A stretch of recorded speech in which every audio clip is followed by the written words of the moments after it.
Hi, my name's Phil. And my name is Rob. And we've been mates for years. We've done loads of stuff together. All of which, mainly, have turned into chaos. But someone then suggested, why don't you do a podcast? That seemed like a good idea, didn't it? Really did. Then we realised neither of us have ever done one of those. So is this going to work? Well, we'll find out, won't we? Welcome to Two Pastors in a Pod.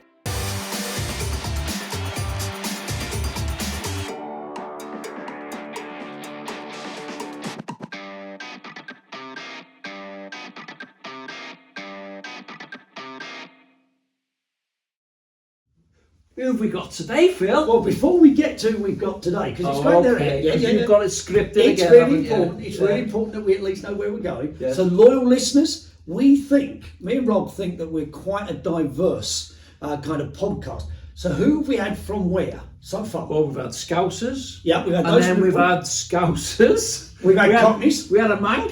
Yeah, we had a person from Manchester. Londoners. We had Londoners. We've had the Welsh. Did you say Scottish? No. We had Scottish. If you must watch the last podcast because we had a Scotsman there. He wasn't wearing a kilt, he was wearing shorts, but that shouldn't be the reason you go and watch it. So we've done everybody, Yeah. but there's one whole nation we're missing. Us. But Who's today, us? Who's us? who have we got? Introduce yourself to us. I'm Tommy Anderson and my wife. Laverne Anderson. And where are you from, Laverne? We're from Lurgan in Northern Ireland. So we really have done the whole gambit of kind of All nations. all Yeah. nations, all nations. So you're visiting England for a little while? England, yeah, Liverpool, and then now in the Shropshire, and Excellent. loving it. So unfortunately, they're having to stay with us. Yeah, there's always a downside. But they love my cooking. Yeah, we do. They do. Well, we're going to find out a little bit more about what you do, what you're involved with. But one of the things that I know you're an avid viewer of Two Pastors in a Pod. So because you're avid viewers, you'll already know that we like a brew, and we like to know the best in brew. But this is particularly for you. Oh, wow. This is a traveller's brew. Ah. So the Irish are travellers, are they? Well, we've got to be careful where we go like that. Is that what you're trying to say? No, what I'm saying is our two friends are very well travelled. So there's different, you're world travellers. This is a world traveller's brew. Anyway, So we're going to have a go. we can't say Irish. Got to say Northern Ireland. Yes. Got to say Northern Ireland. What kind of accent's that? That's the Scout. See, the Irish, or Scouts the, are trying to the be- Northern Irish are actually the Scousers who couldn't swim back. Is that right? Is that what they're saying? Well, listen, let's have this brew. And as you know, we're all going to try it. You're going to have to tell us what you think's in it. And then give it a rating. It smells all right. Yeah, I'll give that to Tommy and the man. Tommy. It smells all right. Is there any sugar? No. No. No milk, no sugar. No, you don't need any milk in this one. Any chocolate biscuits? No. So have a sniff of it, see what you think. Oh, it stinks. It doesn't stink. He's right. Well, what do you reckon? Let's have a taste of it. Yeah, well, that's not the best. So There's no taste again. There's ginger in it. there are 4 tea bags in it. Ginger. Yes, ginger. So yes, there is ginger, but what else is in there? The smell gives it away more than anything else. I will give you a clue. All right. Your Aunt Lucy would like this very much.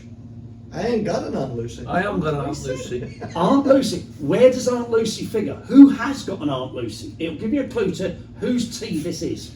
Aunt Who's on Lucy. the list? Oh, you clearly. I do apologise for my southern friend. Beverly Hillbillies. Yeah. Do you never watch anything with your grandkids? Aunt Lucy, no. Okay, I'll give you another clue. Can you smell orange in it? I smell a duster. Can you smell marmalade in Marmalade. Oh, Paddington. it? This Paddington. where's my bag? This Paddy Bird. Paddy. Oh, no, Oh, yes. is this a Is that That's why you got Paddy it? Bird. Paddy for the so paddy. it's Paddington Bear Short of you- marmalade short of- tea. Short of you, So Paddington Bear marmalade tea because we've got a couple of paddies on it. No, that wasn't the reason. The reason was you're as widely travelled as Paddington Bear. So this is marmalade tea, orange marmalade tea. Now, Don't we get a Ginger. marmalade sandwich? no, you don't. What you do need to do is give it a mark out of 10. Oh. So, Tommy, Don't ask me. no, mark out of 10. 1's not very good, 10's all right. Well, good. 1.5. Dear me! That's because it's missing sugar. Oh, what about you, Laverne? I'd go 6. See, I would go 6 as well because I think that's about right. Now, I know where this is going. Rob? No, actually no, because Paddington and the Queen go together, and I love the Queen. Yeah. He's I'll going give higher. this 7. A 7? A 7. That's not like it's you at actually, all. it's actually not bad. It's The not. more you it's straight taste down. it, the better. It grows on you. It grows. Yeah, on you. But you need to get rid of the pips. You need to get rid of the pips. So, Tommy and Laverne, we haven't just brought you in to start drinking tea and coffee. Tell us a little bit about your background, you know, where you grew up and, you know, kind of just a bit of your history, really. Okay. I grew up just outside a place called Portadown. Now, Portadown is in County Armagh, and I grew up in the country. In the country community, and I'm the youngest of 12. Wow. Did you not have a television in those days? No, No, we really? had. No television. That's My father wanted a football team. Did he? Yeah. You were the sub. All I know is he wanted one child, and Was the last. 11 got in the way. So That's so a big family. family. It's That's a big old family. In a small house. A small house. And so, did you grow up during the Troubles? Yes, Oh, yes. So you know a lot of what went on, particularly in that part of Yeah, of yeah. Northern We were in the Troubles, the whole 30 years of Troubles. Yeah. What about you, Laverne? I grew up in a place called Tandrigee, which is still County Armagh. It's about 5 or 6 miles from Portadown. And I'm from a family of 2. Oh, We're dear. more sensible. We had only. You're I'm on- the you're on eldest. television. Yeah, I'm the eldest. There's 2 girls. Yeah. 6 years between us, and we lived in Tandrigee. Now there are 2 things produced in Tandrigee.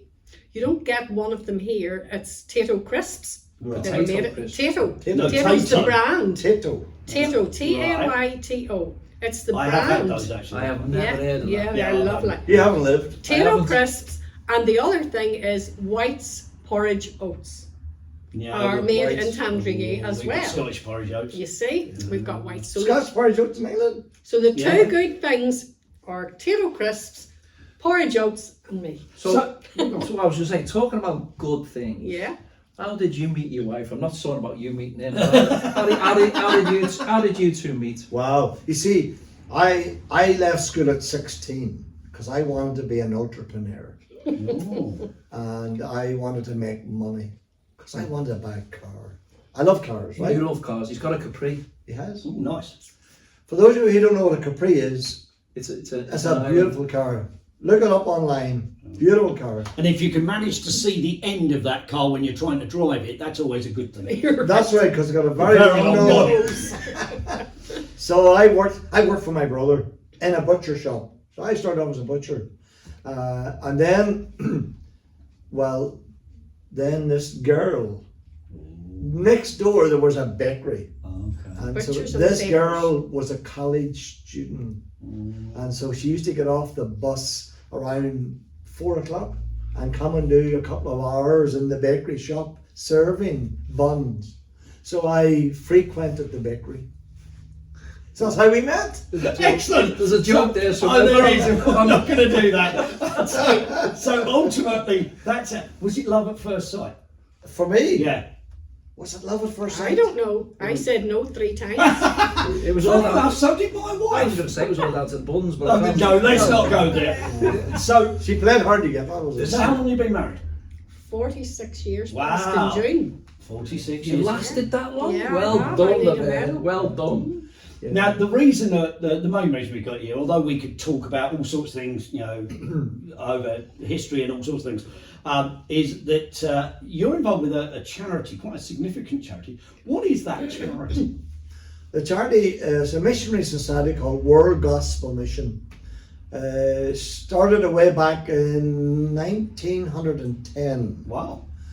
Based in America, in a place called Marion, Indiana. So the main headquarters is in America. Yeah. So we're in 23 different countries of the world, reaching people with the gospel.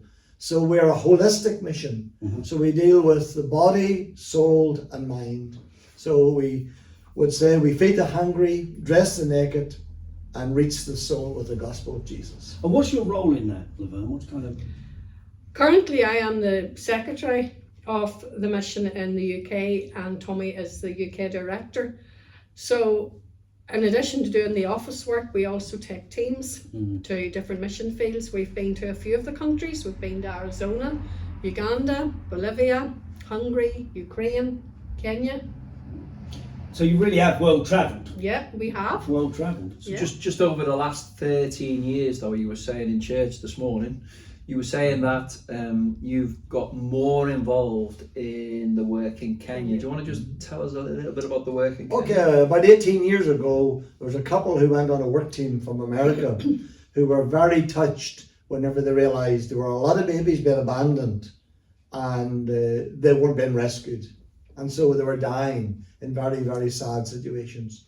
And so out of that came what we call today the baby centre, which is in Nakuru, about a 3-hour journey from Nairobi. And that holds, we've had as many as up to 78, 79 babies in that. Today there are just over around 33, 35 babies. It fluctuates. And we have rescued over 500 babies in the sort of the last 16 years. And so that involves where we take teams out, but we also we're very passionate about Holiday Bible Club, where we reach children with the gospel. So we work alongside the Africa Gospel Church, which also is the owner of the baby centre.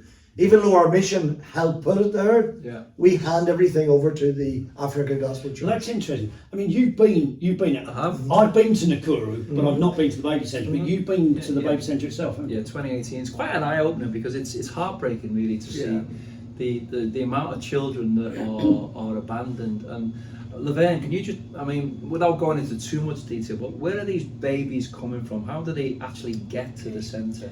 Well, sadly, some of them are born in very sad circumstances. Maybe a young woman who has been raped and she finds herself expecting a baby.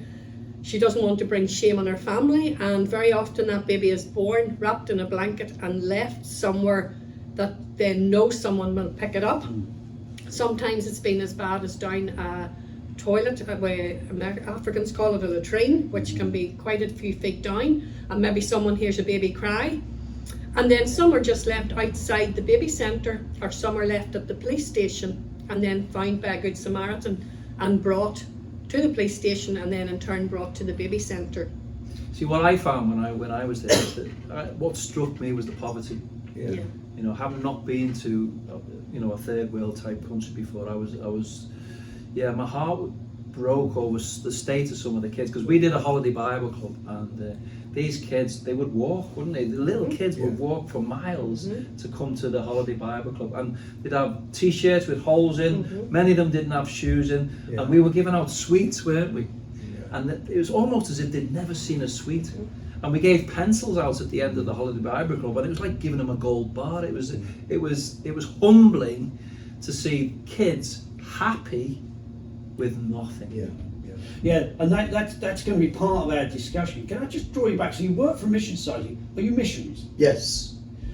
Do you, I mean, there'll be some people watching this podcast who are going to be thinking, do we really need missionaries? I mean, missionaries still with pith helmets and shorts, and that's what some people think. Do we genuinely, I mean, do other countries genuinely need the West to come as missionaries? Some would find that quite offensive. How would you respond to someone who said that? Well, because we work mainly now in Africa, Yeah. we certainly see the need for missionaries. And both of us have been in missionary work now with World Gospel Mission for 31 years. Okay. And so in those 31 years, we have travelled 29 of those years into Kenya and into Uganda, but mainly Kenya. Is there a need for missionaries? Yeah, there always will be, because the population of our world is getting bigger, as we understand, and there are still millions of people who have never heard the name of Jesus. Now, Kenya is one of those countries that has, I suppose, had the privilege of knowing about Jesus, and there is for many generations. Many generations. In fact, they're actually sending missionaries from Kenya to neighbouring countries now. See, that was kind of one of the questions I was going to ask, because having been to Kenya and taught at Bible college, and seen some of the churches. Some of the churches are very strong, very evangelical, and yet we still send missionaries. How does that compute? Yeah. Well, what we do is we like to do holiday Bible clubs. Other missionaries within our organisation do Bible teaching, church planting. We have a hospital in Kenya known as Tenwick. That's spelled Tenwek. You can go in, call that up on your on the website. Massive hospital, and so we believe in handing the work over, but continuing to see new work. And that's the case with the babies, isn't it? Laverne? Yes. So what happens? How do they find parents for the babies? Well, and where do they come from? The baby centre used to do international adoption and fostering as well as national, but now the government has stated that it has to be in country, which is good because we do feel, I personally feel that it's good for a child to be in its own environment. Rather than being brought out to some celebrity somewhere around the world. We did have the privilege, one of our visits to the baby centre, to see a couple from Denmark, I think it was, and we were there for the party of them meeting the child and taking the child back to their home in Denmark. But we've also been where we've seen national people come and take their children. The baby centre place a very strong emphasis on a Christian couple or a Christian family. So we are assured that our children that are being either fostered or adopted are going to Christian families, and they call them their forever family. That's a lovely term, isn't it? Isn't it? Every family. I mean, very few people in this country end up with a forever family. Exactly. So that's a wonderful term. So in terms of what goes on in some of these countries, I mean, I did some research with regard to international aid and so on and so forth. I mean, Kenya has a staggering 153, I think it is, countries giving aid into that country and have done for many, many years. The UK, this year, come to an end of a 10-year programme, which I think, if I've got my facts right, which I think I have, it is £143 million in cash being given supposedly to families, to those who are malnourished children, and so there's a lot of funds pouring into this nation. And yet Nairobi's quite a melting pot, isn't it? They've got slums. We were talking briefly about slums. And 60,000 kids are in those slums. How is that when there's so much funding coming into a nation which is far more than many other countries? How are we still in that position where babies are being abandoned and we have slums? How is that? I honestly think that a lot of money that's been given to the country has been ciphered off by governments and their apartments. Greed. And I think there's greed, and I think there is a lot of things going on that is not right. I just think people are fiddling the money, and it's not going to where it's meant to go to. I mean, if you've got Christians out there in churches who want to give to an organisation, what is the advice we should be giving? Well, funny, in church this morning, someone asked me that very question because they wanted to give a gift, and they said about sending it. And I said, if you want to send a gift to the baby centre or to the work of our mission, and I said, or any mission for that matter, send it through the mission. Don't do it directly from bank to bank. Anyone who gives us a gift goes through the UK bank, and the first week of every month, that money's transferred to the desired desired project. And so we send it in its entirety. So this is about relationships and knowing what you're sending to, and trust. It's trust. Who you can trust. So we know that the people, because our mission's on the ground in Kenya, we send it to our mission bank, and we deposit in their bank in Kenya. So then we have a worker who then distributes the money to where people want it to go to. So we know that if you give £100, your £100 is going to exactly what you asked me to send it to. So it's getting there without any people taking anything out of it. What kind of relationship has the mission got with the churches, the local churches? Well, we work alongside the African Gospel Church. They have over 2,000 congregations. Wow. So they're quite a large denomination now. So our, as far as the relationship with other denominations, I honestly couldn't answer that one probably correctly.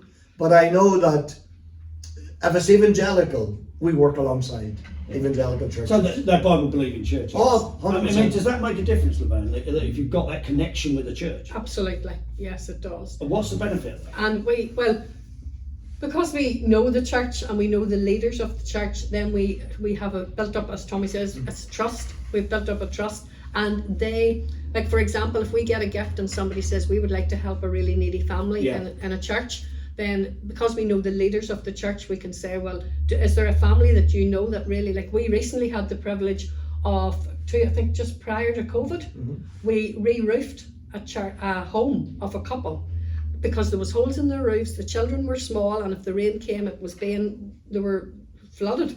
So we were able to provide the money, and we trusted the Betty and Brian Rope to get the necessary equipment that was needed and the funds. We give them the funds. They run the baby centre. They run the baby centre, and they saw to it that this roof was put on this house. Kenyan people. They're nationals, yes, they're Kenyan nationals. And he's an ordained minister Yeah. within the organisation. I think the other example is the special needs and the land that has been given. Yeah. And that's come through an African family That came who are through connected with churches. came through a couple who are connected with the church that's right next to the baby centre. You've been to it, the church at Ngata, and they gave us approximately an acre. I think about an acre of land. About an Which is acre a big of thing land. in Kenya. A very big thing. Massive gift. Massive And what's thing. that for? Just That's so people that is to build a special needs centre, because the centre that we are talking about, the baby centre, it was for able-bodied babies and children, but obviously as children were abandoned and brought in through time,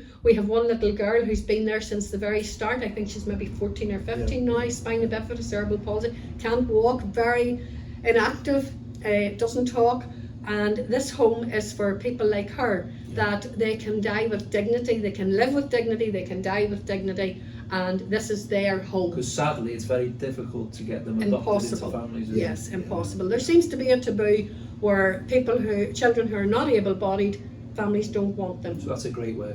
I mean, the Bible is full of verses and challenges for us as Christians about being compassionate for those who just are in need, and interesting you talk about the holistic nature of doing that. I mean, one of the verses that challenges me whenever I look at this subject is Isaiah 58:10. It says this: if you spend yourself on the behalf of the hungry and satisfy the needs of the oppressed, then your light will shine in the darkness and your night will become as noonday. It's given that impression that we as Christians have a responsibility in our own nation, in our own community, and beyond. Do you think, I mean, we've talked about this at TCC, do you think all churches should have at least one foreign or global mission interest? Absolutely.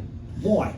Because I often say to people, sometimes people have said to me, because I've only done missions, and sometimes people said to me, oh, why don't you become a pastor?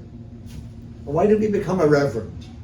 And I smiled and I said, oh, I wouldn't stoop to such a thing. I mean, in fairness, Tommy, God has got a sense of humour. I know. That's why Rob's the pastor and I'm the pastor. He's got a sense of humour, so you might fit into that role. Because I always said to the pastor, you know, Jesus was a missionary.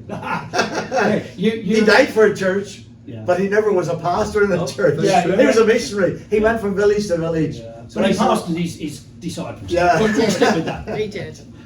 So every church should be involved in mission locally and globally. Yeah. I mean, one of the reasons, why do we have a global mission? Well, to do just that, to support those who are involved at the coalface, so to speak, in various missions around the world. Because we can't all go. Yeah.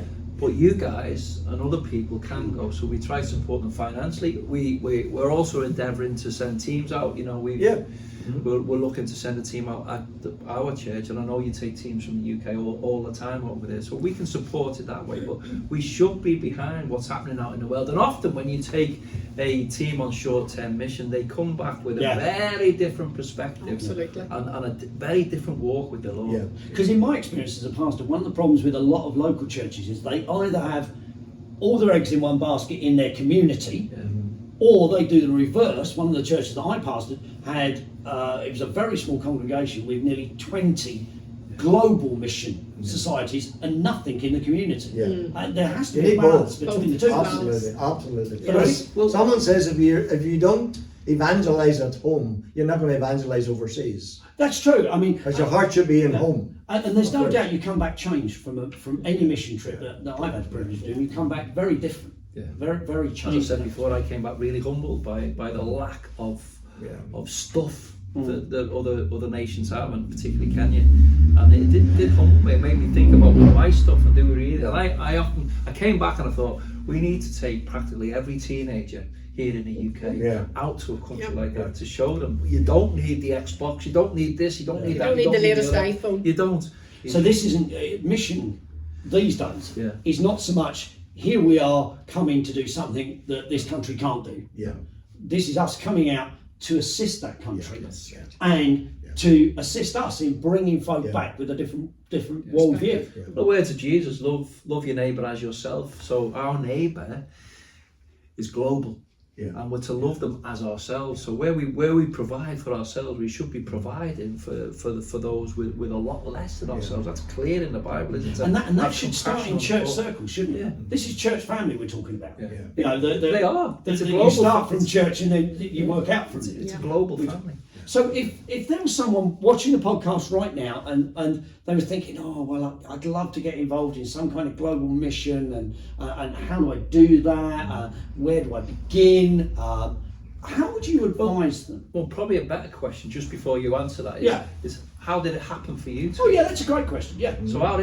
So what changed with you? Because you were in a secular job, weren't you? That was, and we were going to meetings, individual meetings, as long as on our church, but we were hearing preachers. Whenever we were young Christians, we were hearing a lot of men preaching on the need to evangelize, the need to be involved, the need to follow Jesus. And so we began to think, what does it mean to follow Jesus? And when Jesus says, come and follow me, well, that's one thing. I can follow Jesus. I go to church, go to prayer meetings, different activities. But then I began to hear of the need to reach people. And the need was brought to us where we started off evangelizing local situation. So we were busy doing it in a local. And then, if you haven't got a heart for locals and local non-Christians, you're never going to have a heart. No. well, someone once said, don't go over the ocean on a notion. Yeah. And people go overseas thinking, wow, I'll go out and I'll see animals in Africa. I don't go to see animals. I go to reach children. Yeah. Or people with the gospel. The animals come along because that's their... That's an added bonus. They're already That's God's there. added bonus. Yes. So what called you out of your secular? So you were evangelizing locally in a local church, but you Yeah. were working, you were doing a 9 to 5 or Yeah. whatever. Yeah. But what made you go into this full time? We both prayed that we would know the will of God as a young couple, that God would guide us.